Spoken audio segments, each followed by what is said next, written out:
একটাই বার্তা দেওয়ার জন্য হলো, মানে এটা প্রধানমন্ত্রী দুদিন পরে আসছেন তাকে বার্তা দেওয়ার জন্য, নাকি বিজেপির বুকের ওপর গুলি করা হলো?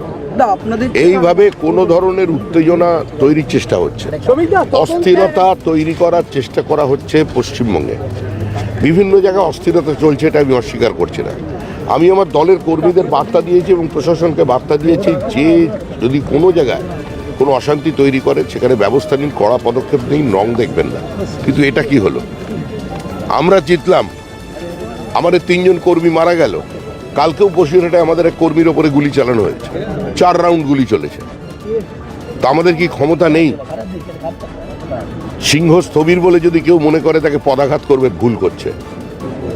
আমরা তৃণমূলের ভাষায় কথা বলতে জানি, কথা বলতে পারি, কিন্তু তাও বলছি না, বলবো না, এটাই হচ্ছে আমাদের স্ট্যান্ড। কিন্তু এই যে ঘটনাটি ঘটল, যার সঙ্গে রাজনীতির দূর দূর পর্যন্ত কোনো সম্পর্ক নেই, তিনি একজনের আত্মসহায়ক, একজন অরাজনৈতিক ব্যক্তিত্ব, প্রাক্তন একজন সেনা কর্মী,